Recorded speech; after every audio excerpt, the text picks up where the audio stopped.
Allah in the Quran did not talk exhaustively about marriage. Like He didn't describe all the things that make a marriage work. There are very few places in the Quran where Allah gave us some insights. And basically it's like instead of describing the entire building, He mentioned a few pillars. If those pillars are not there, the building's going to collapse. Right? And one of those pillars is that the money responsibility is the man's responsibility. Men are financially responsible for the groceries, for the car, for the fuel, for the electricity bill, for the school, school supplies for the kids, everything. Everything. And that starts from the very beginning. When you get married, you take the responsibility of paying a mahr, a dowry. If you didn't want to agree to it, then you should never sign that document. You're actually not even allowed to hint that you have trouble paying your mahr. Men aren't even allowed to hint at that. But once you're handing that money, you're not even looking at that money anymore. It ain't yours.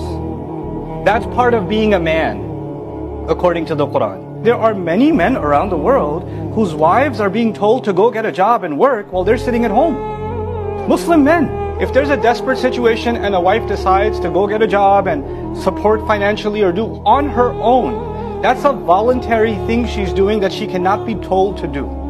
And if she does that, if she does get a job, if she does have a business, if her father left behind some stores or some property in her name, that's her money. You can't touch it. Allah made this equation in which she has a financial advantage, meaning your money is basically hers, and her money is hers. And you can't look at it. You can't keep your eye on it. This financial sense that men are supposed to have is critical, and Allah mentions that as one of the first conditions of what makes a marriage work. So men are responsible for all of this, and they better, drip their sweat and break their backs earning for a family and go through all of the labor that they need to go through to take care of them and provide for them and protect them and take care of them emotionally and financially and physically and all of those things. Well, what do the women owe then?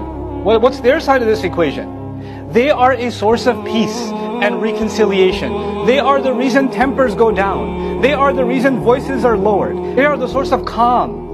They are the voice of reason, because this is an act of them obeying Allah Himself. This is out of their eagerness to obey Allah. They need to become a source of calm. Then He adds another responsibility for women. He says, guard what is invisible. They guard the invisible. What does that mean? It means that when the husband's out at work, they're not doing anything the husband wouldn't have wanted them to do. They're not talking to anybody who the husband wouldn't have wanted them to talk to. They don't have any friends that the husband didn't approve of. They're not having any conversations that are behind his back. Conversations that are private between husband and wife are not being shared with her mother or her sister or whoever else, because they're supposed to guard that. Before Allah mentioned love, before He mentioned care, He said the first purpose of marriage is so you can find peace with each other. When you look at someone, you just calm down and relax. Finally, this is a place where I'll be dignified, I won't be humiliated, I won't be reminded of my past mistakes. I'm completely at ease because I'm in the presence of my spouse, husband or wife. If that's not there, then that needs to be there.